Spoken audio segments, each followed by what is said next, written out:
Yeah, Tomas, it was a great moment. Capped off a great year for us up in Rathcormac. 20 years ago, I think Richie Perro was the last Rathcormac man to win it back in '96 after they won the Conway Cup. So yeah, it was a fantastic year at Rathcormac after winning the county final and then coming close in Munster, and it was nice to finally break that duck and bring the Conway Cup home. How soon after the run with Rathcormac finished up did you get back in the inter-county mode with Benji Whelan?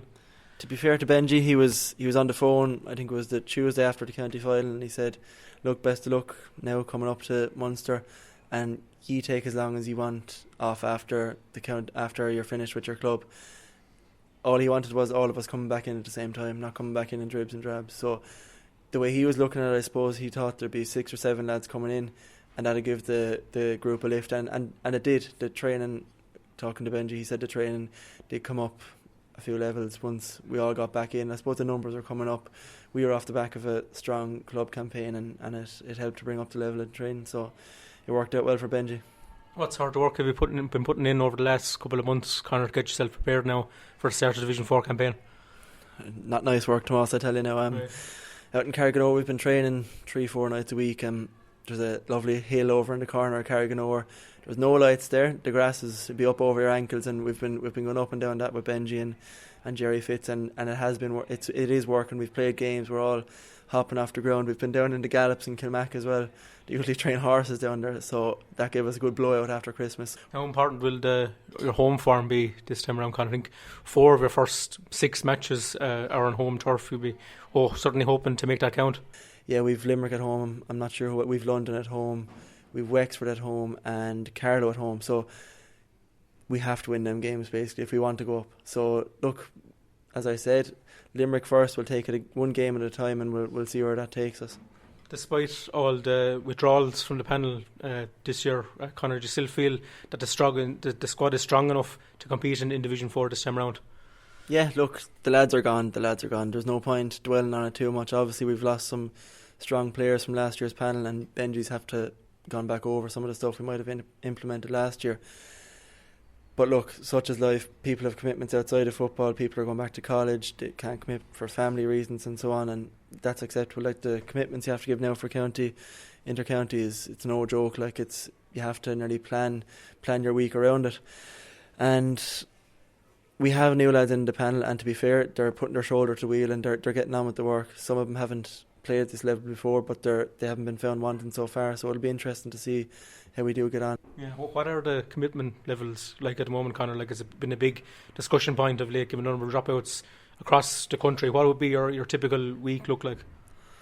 First of all, it's not a sport. It's not a hobby. It's a lifestyle. Like, you have to be preparing the whole time you're thinking about what you're eating, if you're getting your sleep in or not, you're drinking your water, small things like that. You have to be in tip-top shape coming to train, because everyone else doing it. If you're not doing it, you're not going to be able to perform. People say, "Oh, Dublin, we're getting their meals delivered to training." Every team is. Like, every team, we're getting our €20 meat allowance with the GPA now. We get our meat delivered to Carriganore every evening for the week. That's the level it's gone to. There's a butcher waiting for us in Carriganore Monday evening. So, as I said, it's a lifestyle, and you have to plan your weeks accordingly to make sure that you're getting your training in, your recovery in, and you're staying on top of your work commitments as well. And there must be some level of enjoyment as well coming out of it, Conor. Otherwise you wouldn't be committing to such an extent week on week. Exactly, we wouldn't be doing it if we didn't enjoy it, and we enjoy training hard, and we enjoy working hard together and challenging each other. That's what you have to do, and that's what we want to do. Like, there will be tough times for players during the year. If you're after losing a game, you have a bad performance, but when you're in a team environment, there's lads there around you to pick it up. Like, it can be a lonely place sometimes when you're playing with Waterford, when you're on the back of 2 or 3 defeats, but when you win with Waterford, it's a special feeling. And you only have to think back to 2 years ago against Wexford down in Wexford Park. It was one of the best days I've ever had on a football field, and even towards the tail end of the league last year. Down in Carriganore against Antrim, there was only 89 people, I think, at the game, but I can tell you now, any man on the field that day with a Waterford jersey on him will tell you that was one of their best days on a field with Waterford as well, because we've been on the reverse of so many of those 1 or 2 point defeats, and we turned it around that day.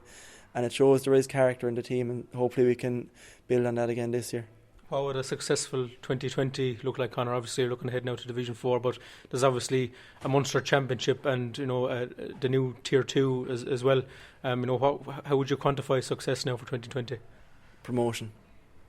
One word: promotion. To be honest, I don't even know what the structure is with the Tier 2. I know there's obviously the top, I think it's Division 1 and 2 going to Tier 1, Division 3 and 4 and Tier 2. But league is our priority, and we haven't looked past that yet, and we won't until it's over. So promotion is what we want, and hopefully we can get there.